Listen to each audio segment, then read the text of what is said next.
E aí, pessoas, bora falar desse livro aqui? Eu li esse livro essa semana e achei ele muito precioso. Vim compartilhar com vocês tanto a minha opinião sobre o livro, quanto um resumo, um apanhado das principais partes, para você que talvez não tenha acesso, não tem tempo, também não deixar de absorver os ensinamentos que tem nesse livro aqui. Esse livro, olha o nome dele, é Como Mudar o que Mais Irrita no Seu Casamento. Isso aqui vale para se você é casado ou se você não é casado ainda. Pode ter certeza que o que tem aqui nesse livro, uma hora vai fazer muita diferença para você. Esse livro é do autor Gary Chapman. É o mesmo autor de um livro muito famoso sobre relacionamentos, que é As 5 Linguagens do Amor. Então, vamos logo ao conteúdo desse livro. Esse livro começa falando que todas as pessoas casadas gostariam que algo mudasse em seu cônjuge, né? Gostariam que um comportamento ou um tipo de ação, uma expressão, um hábito fosse mudado no seu cônjuge. Mas a maioria deles cometem 2 erros principais. Primeiro, é não expressar, viver no silêncio, viver com aquela expectativa, viver no mundo de falta, que aquilo falta para ela, mas não se expressa. Vive em silêncio e apenas projetando uma expectativa. O segundo erro comumente cometido é quando vai comunicar esses pontos que precisam de melhoria ou de mudança, usar uma linguagem ríspida e um comportamento muito agressivo, fazendo então que seu cônjuge se sinta atacado, né? Em vez de solicitado, em vez de tocar na consciência. E entre os 2 extremos, o do silêncio total e da expressão ríspida e grosseira, existem milhares de relacionamentos, milhares de casais vivendo com expectativas frustradas, né? Qual é o problema? Tô lendo um pedacinho aqui pra vocês. Qual é o problema? Como é possível o desejo de ver mudanças no cônjuge ser tão universal e, ao mesmo tempo, a realidade dessas mudanças ser tão rara? Creio que a resposta pode ser encontrada em 3 fatores. Quais são esses? Primeiro, começamos da maneira errada. Segundo, não entendemos o poder do amor. Terceiro, não sabemos comunicar de forma eficaz o desejo de ver mudanças no cônjuge. Vem comigo que eu vou falar com vocês sobre cada um desses 3 pontos. O primeiro ponto é começando da maneira certa. Todo mundo tem pontos que precisa melhorar, ninguém é perfeito. Só que dentro de uma relação, para quem a gente olha que precisa de mudança? Para o outro. Então, como que a gente começa? Como que é começar da maneira errada? É começar querendo mudar o outro sem primeiro olhar para si. É como diz na Bíblia, é querer olhar o cisco no olho da pessoa antes de olhar a viga no seu olho. Olha o que diz aqui no livro. Eu circulei algumas partes, então eu vou ler só, não tá sequencial isso, né? Mas tá aqui, ó. Todo mundo precisa mudar alguma coisa. Não existem cônjuges perfeitos. Na maioria das vezes, as pessoas não conseguem as mudanças desejadas porque não começam da maneira correta. Concentram-se nos defeitos do outro antes de tratarem das próprias fraquezas. Se você deseja, de fato, ver seu cônjuge mudar, precisa começar tratando dos próprios defeitos. E agora você pode estar pensando, gente, mas que defeitos? A gente tem essa dificuldadezinha de se enxergar, né? Então, primeiro passo para você se enxergar e mudar primeiro os seus defeitos, antes de apontar ou pedir uma mudança do outro, peça ajuda externa, né? Fale com ouça as pessoas, fale com o próprio cônjuge, pergunta o que eu gostaria de mudar, o que você vê em mim que precisa de mudança. E esteja aberta a ouvir feedbacks que às vezes você não concorda, que às vezes você não gosta de ouvir sobre si, né? Talvez pelos seus amigos mais próximos, por um terapeuta, pelo seu próprio cônjuge, né? Estamos tão acostumados com o nosso modo de pensar e agir que não somos capazes de reconhecer quando ele é disfuncional ou negativo. Caraca, que forte, né? Então, assim, pergunte-se o que há de errado comigo? Onde tenho falhado com o meu cônjuge? Que palavras ou atitudes têm sido nocivas? Em que tenho me omitido? Pergunte-se e faça uma análise sincera, uma análise real de você mesmo, sem querer se defender, mas se analisando realmente, e escute as pessoas que estão ao seu redor.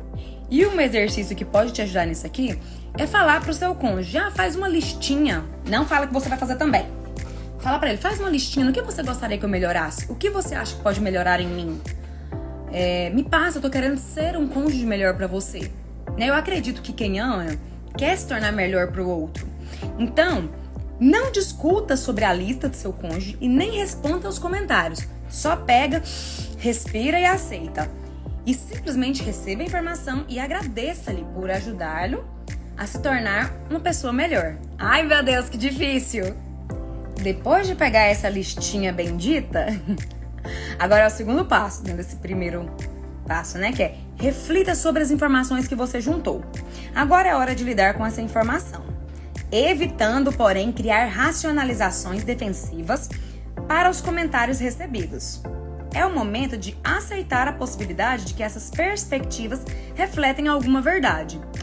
Depois de você refletir sobre essas informações, ver se é verdade mesmo, confesse. Você pode pensar agora, vai confessar pra quem? Confessar pra Deus? Mas essa não é minha religião. Não, presta atenção. Você pode confessar pra Deus, você pode confessar pra um líder religioso, o que quer que seja. Mas não é só sobre isso que a gente tá falando aqui. É falar, é verbalizar pro seu cônjuge. Olha, eu concordo com você, realmente isso aqui eu errei. Não basta assumir seu erro só aqui dentro da sua cabecinha. Falar, não, eu entendi que eu errei, mas ele nunca saberá. Não, é confessar.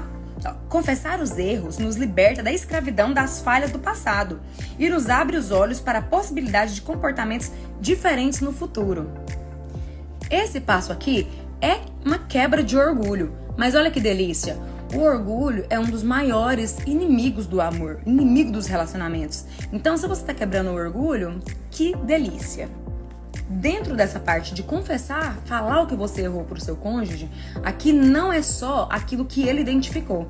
Se você for uma pessoa honesta consigo mesmo e autoconsciente, você vai ver coisas que nem ele falou, mas que você errou. Ou se você tiver feito sapequices por trás, assim, que esconde mentiras, algo assim. E caso tenha ocorrido uma violação grave dos seus votos matrimoniais, talvez leve um tempo para restaurar a confiança. No entanto, o processo de restauração de confiança começa com um ato genuíno de confissão. Você tem que falar. Fale, conte. Isso vai até evitar que você repita. Porque a gente só vence uma mentira falando ela, contando. A gente vence a mentira com a verdade. A gente não vence a mentira fortalecendo ela, contando outras mentiras para que ela fique mais forte. E aí, depois de tudo isso que eu falei aqui, sobre olhar para si, confessar, olhar primeiro para os seus defeitos, você pode pensar, comigo. Suponhamos que 95% do problema da relação realmente esteja no seu cônjuge, restando apenas 5% de imperfeição da sua parte. Então, nesse caso, o livro sugere o quê? Que se você deseja melhorar seu casamento e se você quer ver mudança no seu cônjuge, então precisa começar pelos seus 5%. Fazendo isso, começando a melhorar pelos seus 5%, dentro dessa suposição, então logo de início o seu casamento vai melhorar 5% e você se verá livre da culpa dos erros do passado e emocionalmente preparado para ser uma influência positiva para o seu cônjuge. A Lara Nesteruk, ela tem uma frase que é muito importante, que ela diz: o saque é de quem tá com a bola. O que significa isso? Você tem a consciência, você tem o conhecimento, você viu esse conteúdo aqui e é seu o desejo de melhorar o seu casamento. Então o saque é seu, a bola tá com você. Então comece por você, Depois de confessar, depois de buscar a mudança, é certeza que o seu cônjuge vai te perdoar e vai engrenar nisso aí com você? Claro que não, porque é impossível prever o comportamento das pessoas. Mas a confissão, ela cria um ambiente propício para mudanças positivas. Você não pode apagar os seus erros do passado, mas pode concordar que agiu ou se expressou erroneamente ou se omitiu em pedir perdão, e pedir perdão com sinceridade. Ao fazê-lo, estará começando da maneira certa. E aqui é importante lembrar que, mesmo que inicialmente, quando você chega confessando, eu sei que eu errei, o seu cônjuge tem uma reação negativa, inicialmente na confissão, a reação imediata não significa que vai ser definitiva. Na parte 1, a gente falou que como é possível o desejo de ver mudanças no cônjuge ser tão universal, todos os casais querem ter mudanças no seu cônjuge, e ao mesmo tempo a realidade dessas mudanças é tão rara, né? Então a resposta para essas mudanças serem tão raras pode estar encontrada nesses 3 fatores: que começamos da maneira errada, não entendemos o poder do amor e não sabemos comunicar de forma eficaz o desejo de mudança. No vídeo número 1, na primeira parte, a gente falou sobre como começar da maneira certa, sendo que aqui tá falando que um dos erros é começar da maneira errada. E agora a gente vai falar sobre o poder do amor. No livro, fala a seguinte frase: é bem provável que sua vontade de mudar o cônjuge esteja relacionada a um desejo de suprir alguma necessidade em sua vida. Os seres humanos são egocêntricos por natureza. Egocêntrico é você no centro, é você ser o centro dessa relação. Então, eu quero mudar a forma que o meu cônjuge arruma a casa, por quê? Porque tá fazendo, vai me afetar. Ou então, eu quero que ele seja mais comunicativo, mais carinhoso, por quê? Porque vai me afetar, né? Vai suprir alguma necessidade que eu estou tendo. Aqui no livro também diz assim: é natural e saudável preocupar-se com o próprio bem-estar. Temos a responsabilidade de encontrar maneiras de prover nossas necessidades físicas e emocionais. Ao mesmo tempo, fomos criados também para nos relacionar. No entanto, não teremos bons relacionamentos se buscarmos apenas, grava essa palavra aqui, se buscarmos apenas suprir nossas próprias necessidades. Os relacionamentos bem-sucedidos requerem interesse no bem-estar mútuo, no meu bem-estar e também no bem-estar do outro. E para isso, às vezes eu preciso mudar, preciso existir mudanças. Onde há amor, as mudanças são inevitáveis. Sem amor, as mudanças positivas são muito raras. Isso quer dizer o quê? Que se o seu cônjuge não sente esse amor, se ele não está alimentado desse amor, então essas mudanças positivas serão muito raras, muito difíceis de acontecer. Essas mudanças que você deseja ter nele. Então a gente precisa o quê? Alimentar a nossa relação de amor. A atitude de amor precisa de estruturas comportamentais, ou seja, de ação. Não apenas de promessas, de falas, mas de ação, pelas quais o amor vai ser expresso. Segundo o livro, a chave para esse poder do amor é descobrir a linguagem do amor predominante de seu cônjuge e usá-la em doses maciças, ou seja, já muito, com uma pitada das outras 4 linguagens também, como cerejas do bolo.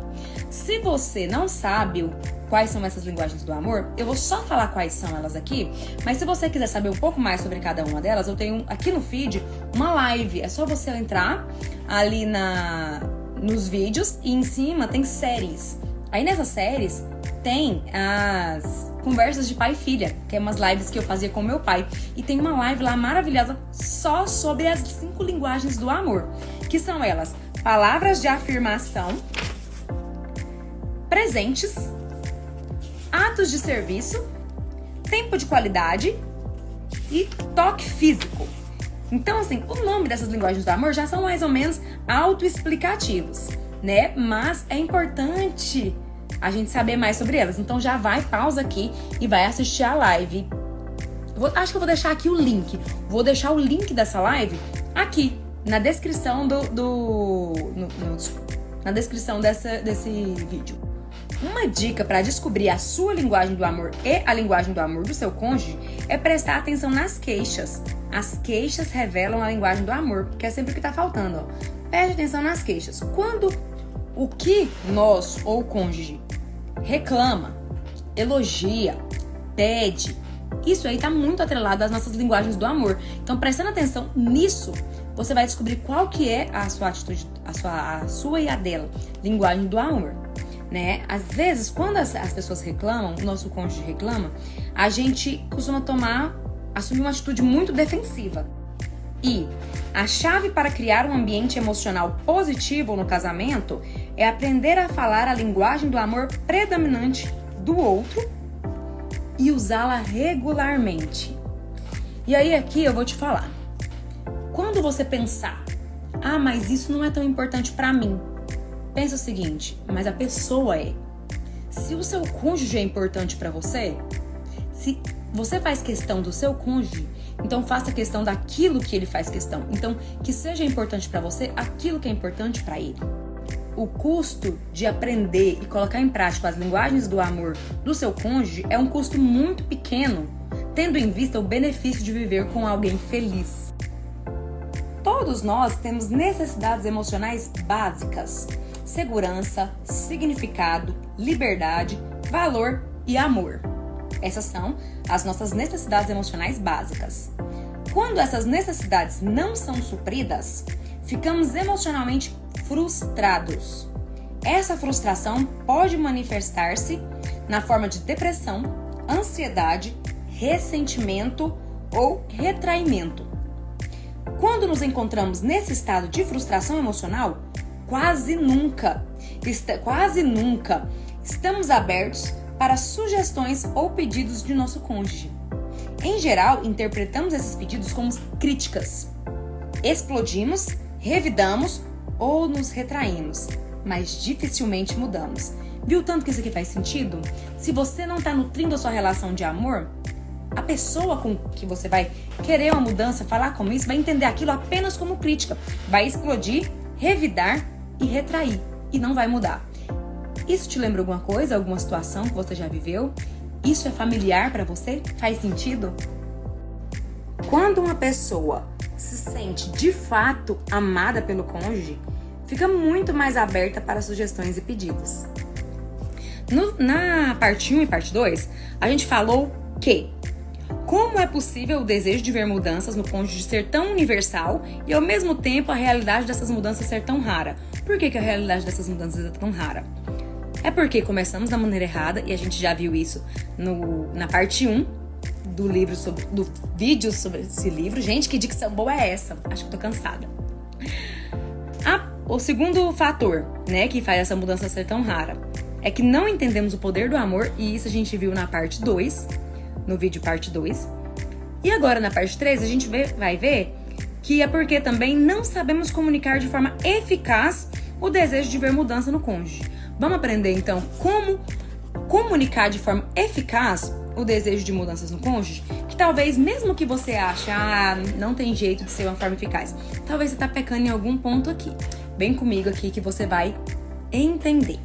Primeiro passo, essas mudanças que a gente tem que trabalhar no nosso cônjuge não podem vir de manipulação. As mudanças resultantes de manipulação são sempre acompanhadas de ressentimento. O ressentimento afasta as pessoas. Seu cônjuge pode até mudar diante da sua manipulação, porém, ele vai ficando cada vez mais ressentido e mais distante de você. A relação vai ficando, em vez de melhor, pior. A manipulação reduz o casamento a uma negociação de contrato. Se você fizer isso, farei aquilo. As piores formas de manipulação não passam de uma tentativa por parte dos cônjuges de controlar o outro. Se você não fizer isso, etc, Talvez essa ameaça assuste o outro o suficiente para concordar em mudar, mas a mudança será externa e temporária. A verdadeira mudança vem de dentro, não das circunstâncias manipuladoras. Sabendo que essas mudanças não podem vir de manipulações, o livro tem 3 sugestões para você. Antes dessas 3 sugestões, primeiro você vai ter que ter em mente o que você quer que a pessoa mude. Quais são os comportamentos? Quais são os hábitos? Quais são a forma de se expressar? Ou o que ela tem feito que te desagrada? Ou o que ela não tem feito que tem feito falta para você? Tem que ter em mente essa lista, ou até anotar, para ter uma certa clareza. Após ter essa lista e ter essa clareza, vem aí essas 3 sugestões para esse pedido nesse ponto de mudança são: primeiro, escolha o momento, não exagere nas críticas e elogie antes de pedir. Vamos falar sobre esse número 1, escolher o momento. Primeiro, a melhor escolha é sempre depois de uma refeição, nunca antes. A fome e a irritabilidade andam juntas. A escolha do momento também implica em fazer esse pedido sempre em particular, nunca na frente de outras pessoas. Quando você quer fazer um pedido, falar sobre algo no seu cônjuge que precisa ser melhorado e faz isso em público, você cria uma situação humilhante. E mesmo que disfarce isso com humor, mesmo que o seu cônjuge não fale, essa pode ser uma situação humilhante. Comentários humilhantes só geram ressentimento e vingança. Se você deseja ser atendido, peça em particular. Olha aqui que importante. Outro elemento a ser considerado sobre essa questão de escolher o momento é o estado emocional do seu cônjuge. Ele está emocionalmente preparado para receber uma sugestão hoje à noite, por exemplo? Algumas vezes nos sentimos emocionalmente exaustos. Se tudo que fizermos ao longo do dia teve resultados negativos, e se todas as pessoas com as quais falamos reclamaram de alguma coisa, a última coisa que desejamos é chegar em casa e ouvir o marido ou a esposa pedir para mudarmos mais alguma área. Até o pedido mais simples pode ser a gota d'água e nos fazer explodir. Então isso aqui é importante estar observando. E para isso aqui, às vezes é importante o quê? Cultivar o diálogo. Perguntar, se interessar, como você está se sentindo, como está o seu dia, como você está hoje. Porque aí você vai saber quando o seu cônjuge, se você não é uma pessoa que percebe sem a pessoa falar, então pergunte, converse, crie o hábito de cultivar o diálogo, porque só assim você vai saber se aquele é um bom momento para esse pedido de mudança ou não. Agora que você já escolheu o melhor momento, não exagere nas críticas. Às vezes, o que acontece? Você vai demorando tanto falar, vai aguentando certas coisinhas, guardando pra si, que quando vai falar, tem 50 queixas de uma vez. Ou então, todos os dias você tá com uma queixa diferente. Hoje você tá se queixando de uma chinela que tá na porta da casa jogada, amanhã tá se queixando de uma grosseria, depois da manhã tá se queixando de que ele se atrasou. Você entendeu? É um excesso de críticas. Essa overdose de críticas quase nunca tem um resultado positivo. Hostilidade gera hostilidade e o excesso de palavras provocadoras e condenatórias provavelmente fará seu cônjuge. E aqui uma coisa que eu achei super interessante nesse livro aqui é que talvez, ele colocou aqui, que talvez você tenha sido criado numa família excessivamente crítica. Seus pais lhe diziam todos os dias o que você estava fazendo de errado e o que precisava mudar. Raramente faziam um elogio, mas não faltavam reprovações. Agora você é uma pessoa adulta e casada e talvez esteja exagerando nas críticas ao seu cônjuge sem nem perceber, pois esse é o seu padrão de comportamento desde a infância. Tá vendo tanto que a infância nos influencia no restante da nossa vida? Então, o que eu vou fazer, Raíssa? Eu vou fazer só uma... De vez em quando eu vou criticar e o tanto de coisa que me persegue, que me perturba. Algumas você vai ter que deixar pra falar depois. Fala uma coisa, pra não ser uma pessoa só reclamando, que reclama de tudo, de todos os passos que a pessoa faz. Né? Anota, se você falar, eu vou esquecer, se eu não falar agora, eu vou esquecer. Anota, pra ser falado em uma outra ocasião. Tenha paciência. Quando a pessoa se vê sobrecarregada de críticas, a tendência é ressentir-se ou ficar com raiva. Duas emoções que não promovem mudanças. Quebrar o círculo vicioso de críticas excessivas pode salvar seu casamento. Então, sobre comunicar de forma eficaz o desejo de ver mudanças no cônjuge, a gente aprendeu já a escolher o momento e não criticar excessivamente. Então agora, a última parte aqui de como comunicar bem essas mudanças é elogiar antes de pedir. Muitas vezes a gente vê as atitudes positivas do nosso cônjuge como obrigação. E aí a gente só pontua aquilo que tá fazendo de errado. Ai, Raiz, mas eu vou ter que elogiar pelo básico, pelo mínimo, pela obrigação? Sim. Se você quer ver mudança, sim. Aqui ele cita aqui, que a Mary Poppins estava certa quando cantou: uma colherada de açúcar ajuda o remédio a descer. Os elogios tornam o pedido de mudança mais palatável. Para não ter aquela sensação que tudo que eu faço está errado, só vê meus erros, quando eu acerto, nunca vê. É uma sensação de injustiça, que leva a pessoa a querer se proteger dessa injustiça, ok? De certa forma, não responder aos seus pedidos de mudança. Então, além de elogiar o que ele já faz normalmente, que você gosta, que você aprova, quando você fizer um pedido e seu cônjuge se esforçar para atendê-lo, não se esqueça de notar e elogiar essa iniciativa. Sem elogios, os pedidos podem parecer queixas. Isso aqui é o que a psicologia chama de reforço positivo. Você quer que uma atitude se repita? Então reforce positivamente com um elogio. É a forma mais comum. Agora, após aprender tudo isso, após olhar para os seus próprios erros, após regar seu relacionamento de amor e pedir de forma mais eficiente, agora você pode pensar em querer perguntar, né? Nossa, Raíssa, então se eu seguir esse passo a passo, é certeza que todos os erros do meu cônjuge serão melhorados? Ou todos os meus pedidos de mudança serão atendidos? Infelizmente, não vou te iludir e a resposta é não. Muita coisa pode mudar. Pode melhorar, sei lá, 90%.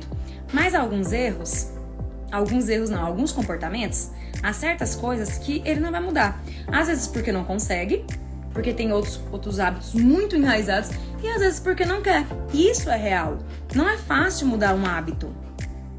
E independente de que se a pessoa não muda porque não quer ou porque não consegue, o que importa aqui é como que eu vou lidar com essas coisas que o meu cônjuge não muda, né? É aqui que entra. Eu tenho que decidir, eu tenho que observar se o meu amor, né, o que eu sinto por esse cônjuge, ele é capaz de aceitá-lo com essas imperfeições? Eu sou capaz de amar alguém imperfeito? Lembrando que muitas vezes nós queremos ser amados como somos, mas somos incapazes de amar as outras pessoas como elas são. Então, se depois disso tudo o seu cônjuge não mudou, decida amá-lo. Se é um casamento, decida amá-lo. Se é um namoro, ponha em peso na balança. Consigo conviver com essa diferença? Consigo conviver com esse hábito pelo resto da minha vida? Lembrando que em muitos momentos o amor é uma escolha, né? Então, o amor é uma escolha e dentro de um relacionamento a longo prazo, algumas imperfeiçõezinhas precisam ser perdoadas. Mude aquilo, tente mudar aquilo que consegue, que vocês dois conseguem, e o que não conseguem, tentem aceitar, tentem trabalhar a adaptação. Algumas coisas realmente nunca vão mudar. E é aí que entra a aceitação, a adaptação. E aí uma frase que eu quero falar aqui para terminar é: pequenas ou grandes, as mudanças ocorrem com maior facilidade quando os erros do passado forem confessados, quando o comportamento muda e quando o amor se tornou um modo de vida. Gente, então esse foi o resumo desse livro. Eu gostei bastante. O que você achou? Você gostou? Você achou que faz sentido? Você está disposto a colocar isso em prática? Ficou um pouco longo, dividi em 3 partes, mas obrigada se você assistiu até aqui. Obrigada se você tirou um tempinho, né, para prestigiar esse trabalho meu aqui, para poder consumir. E logo, logo teremos mais livros aqui.